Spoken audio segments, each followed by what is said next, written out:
The story begins with a group of teenage friends, all obsessed with the latest TikTok challenges and urban legends. One evening, while scrolling through their phones, they stumble upon a trending topic: the Bloody Mary selfie curse. A filter has gone viral, supposedly allowing users to summon the infamous spirit. Their curiosity quickly gets the better of them, and they decide to film their attempt at summoning Bloody Mary, hoping to capture paranormal evidence for their social media page. As midnight approaches, the teens gather in the dim-lit bedroom, using candles to set the eerie ambience.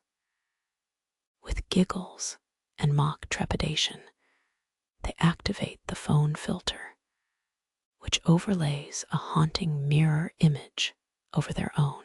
At first, everything seems harmless as they laugh at the distorted faces. But soon, the room grows colder, and the flickering candlelight adds to the unsettling atmosphere. A series of unexplained noises begin to creep through the house, gradually dampening their playful spirits.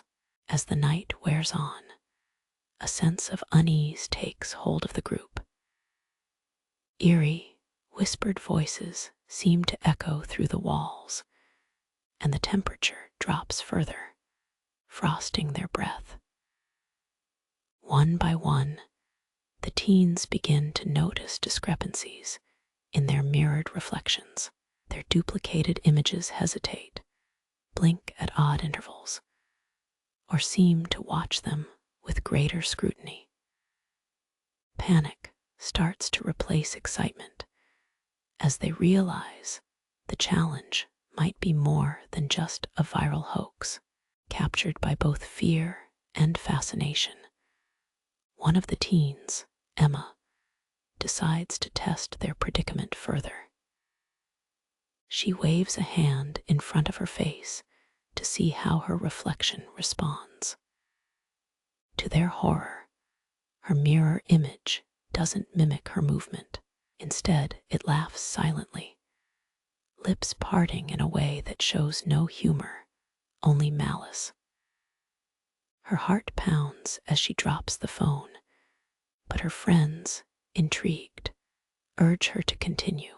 She reluctantly picks it up, feeling compelled by an unseen force.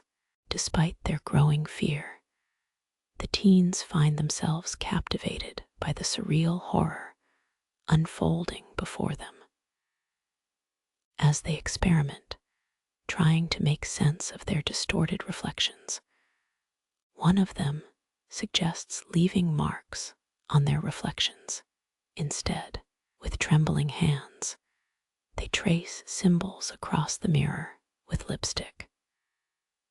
Moments later, the symbols appear on their reflections' foreheads, but fluorescent blood red, and with new, grotesque features accompanying each returned gaze.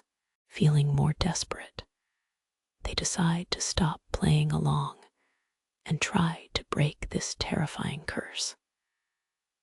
The group gathers around the mirror this time. The tone is deathly serious, chanting a hurried rhyme designed to banish spirits. As they do so, the walls tremble slightly. A low rumbling sound echoes ominously, and the reflection in the mirror seems to liquefy and swirl violently back at them.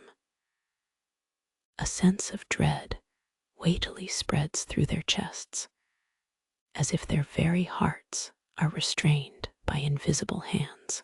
Just as hope begins to fade, Emma notices a small symbol in the corner of the mirror.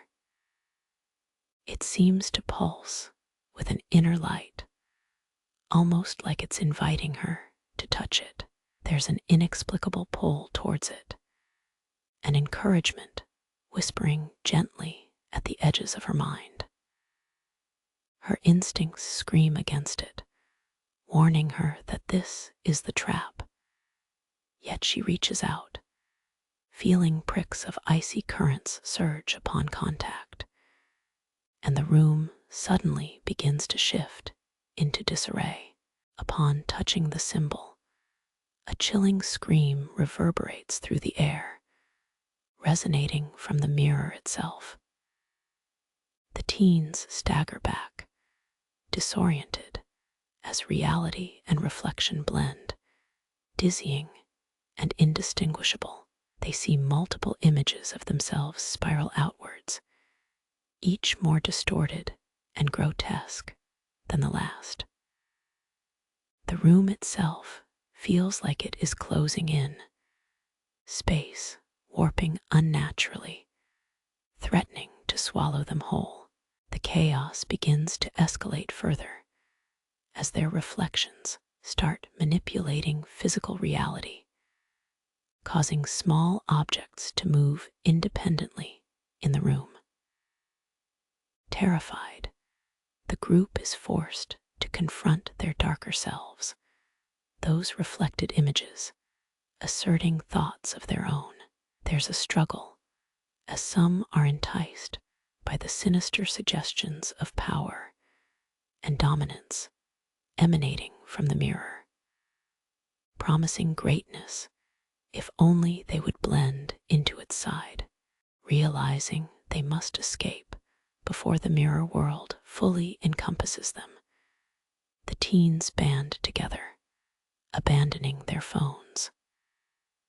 They focus their energy on physically covering the mirror, hoping to end its influence despite the taunts and screams from their reflections. Using blankets and curtains, they obscure its entrancing, dreadful glow. With sweat-slicked determination, they seal the sinister gateway, feeling a wrenching from deep within them as the mirror's power wanes.